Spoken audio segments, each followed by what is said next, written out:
So what we developed are glycan assays for all types of glycoproteins. So it can be Fc fusion, it can be non-Fc glycoproteins. We're using different kinds of lectins, especially for the sialic acids, and with specific lectins for detecting sialic acids on N and O glycans.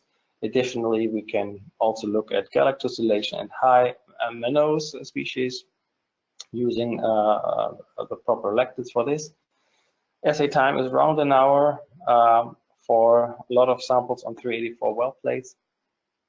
And the whole assays are completely plate-based and are measured on plate readers with fluorescence bottom reading or on fluorescence microscope.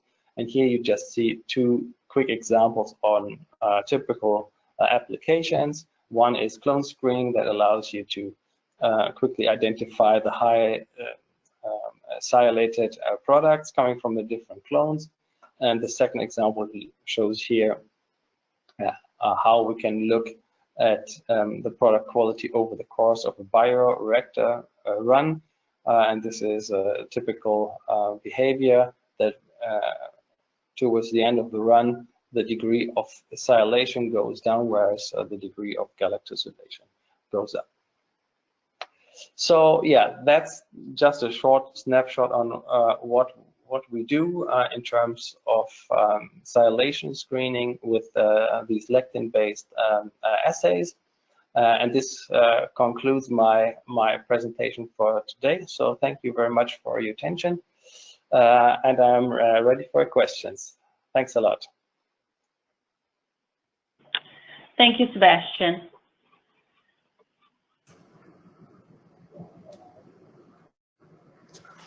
Sebastian, I have a question. Go right ahead. The number of sugars that you can measure using your standard kit is limited.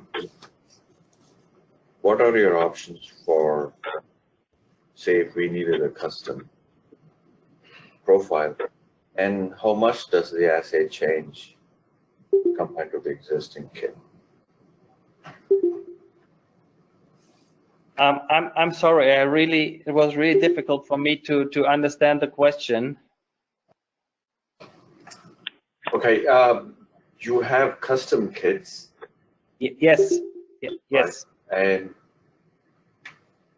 how are they currently available? And yes. If and the question is, how does it compare to your current kit-based standard? So yeah, so yes, we do have assays, and they are customizable assays, which means that you determine what kind of glycan features you want to detect, and that then afterwards we select the right lectins for that purpose. So for example, if you would like to measure an Fc fusion protein, you would certainly include the sialic acid markers for maybe N and O glycans, maybe some galactose in addition to that, to get like the full picture. Maybe some mannose in there as well. So, but that's really something that is customizable. What is the turnaround time for the custom kits to be delivered? Could you please repeat? I don't know why. What is the turnaround time to get custom kits? What would the lead time be to turn around a custom kit, Sebastian? Is the question, I believe, from Altaf. Right. What do you mean by turnaround? How long it takes? Yes. Yeah. So the assay time is an hour for 384 well plate, and depending on how many lectins you're using, that is maybe something between 150 samples, between 50 and 100, depending on how many lectins you want to test for. Or Altaf, did you mean the turnaround time to develop a new custom assay from? Yeah, that's right. Okay. Yeah. I mean, a custom doesn't, I mean, we have off-the-shelf assays for FC fusions, for example, and also for proteins without an FC part. What is custom is the choice of lectins that you're making. So it's not like we have to develop a new assay. We just supply different kind of lectins with a predefined amount of capture beats, etc. Okay, thank you. Yeah, welcome.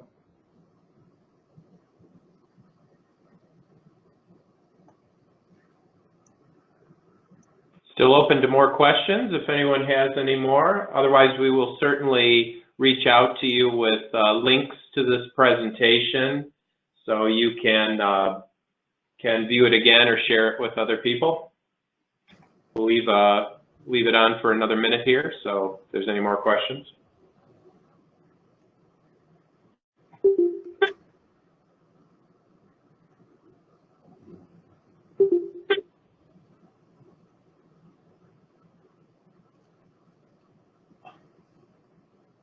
Sebastian, can you talk about the automation aspect of the kits? So we've done quite some automation work for our high throughput titer assays, and a lot less on the glycan stuff. But in terms of liquid handling, this is the same, more or less. So it's about pipetting correct volumes of lectin end sample into 384 well plates. So it's not that much different. Okay. So it's basically getting the sample and the lectin into the plate with a decent accuracy. So that's not a very demanding task for normal liquid handlers. Okay, thank you.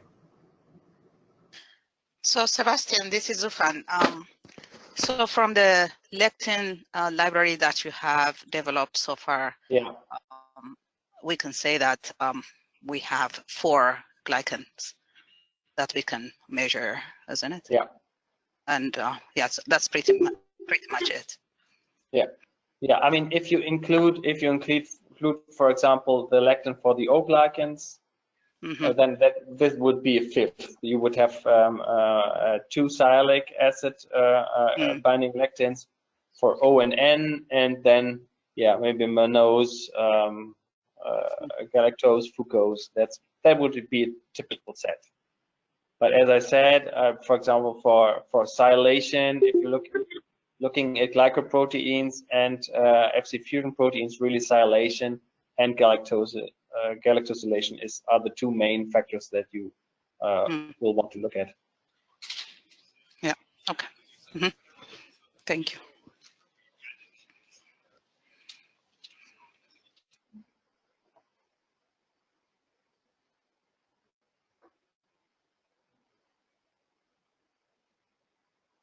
Leaving the mic open for another minute or so.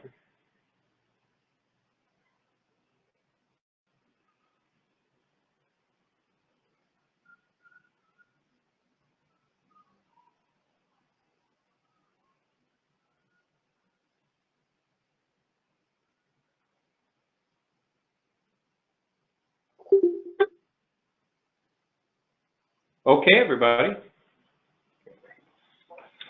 Thank you again for everyone joining today. If you have any further questions, you can reach out to myself, Katie at Tek-Matic. You have that info from the calendar invite, or Chris Muldowney at chris@tekmatic.com. Everyone, have a good rest of your day. Thank you.